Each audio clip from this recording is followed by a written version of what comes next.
धूम धड़का फटाफटी एक्शने भरा मारात्मक ভিলেনের সাথে পুরো থিয়েটার আগ লাগানে वाला একটি upcoming action thriller comedy movie আসতে চলেছে বড়া মিয়া ছোটা মিয়া और टीजर রিলিজ হয়ে গেছে। তো গাইস আমি আকাশ টুডে রিভিউ বড়া মিয়া ছোটা মিয়া टीजर रिव्यू। तो गाइस चलो वीडियो को स्टार्ट करते हैं। टीजर मात्र 1 मिनट 38 সেকেন্ডের এতই ফাস্ট যে সিনগুলো মাথার উপরে প্লেন পেরিয়ে যাওয়ার মতো টিজারটাও পেরিয়েছে। টিজার কাট ব্যাকগ্রাউন্ড মিউজিক অ্যাকশন আলাদা কিছু ভালো থাকলেও অনেক কিছু তো গাইস আগে ভালো দিকটাই আলোচনা হোক, বেকারটা বরং পরেই হবে। অনেকদিন পরে অক্ষয় কুমারের অ্যাকশন দেখতে পাবো ধুম ধড়াক্কা কমেডির সাথে, কারণ অক্ষয় কুমার আছে মানে ভাই কমেডির লাজবাব।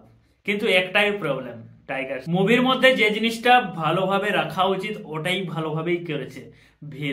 ভিলেন এমন হওয়া উচিত মারাত্মক ভয়ঙ্কর, যেন দেখলেই ভয় লাগে। ওইরকম না হলে ভাই ফিল্মগুলো জমে ওঠে। এক কথায় মুভির মূল গল্প হলো ভিলেন হিন্দুস্তানকে টেকনিক্যালি ভাবে হিন্দুস্তানকে ধ্বংস করার চেষ্টা এবং একে রক্ষা করার জন্য ছোটে মিয়া বড়ে মিয়া জি জান লাগাকে অ্যাকশন वाला ফাইট দেখে হাতাহাতি মারামারি করকে হিন্দুস্তানকে বাঁচাবে, এটাই হচ্ছে এর মূল গল্প। এখানে ভালো কমেডি, দুর্দান্ত ফাইট এবং অনেক স্টান্ট দেখতে পাবো যেগুলো আমাদেরকে খুব ভালো লাগবে দেখলে। তো গাইস এখানে বেকার জিনিস হচ্ছে ভিলেনের রূপ।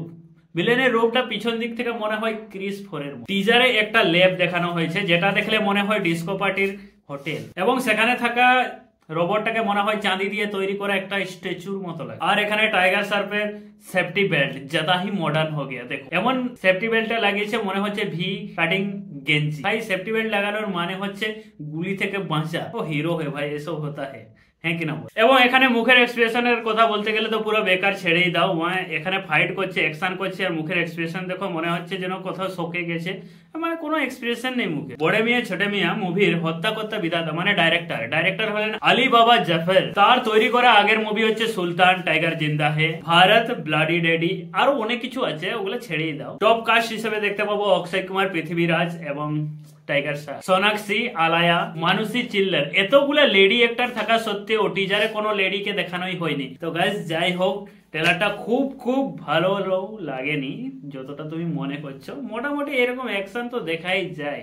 তো গাইস এখানে মোটামুটি এটার বাজেট হচ্ছে 250 কোটি টাকা গুগল অনুযায়ী। তো গাইস মুভিটা রিলিজ হচ্ছে 10 এপ্রিল 2024। তো গাইস এর ট্রেলারের জন্য অপেক্ষা করব।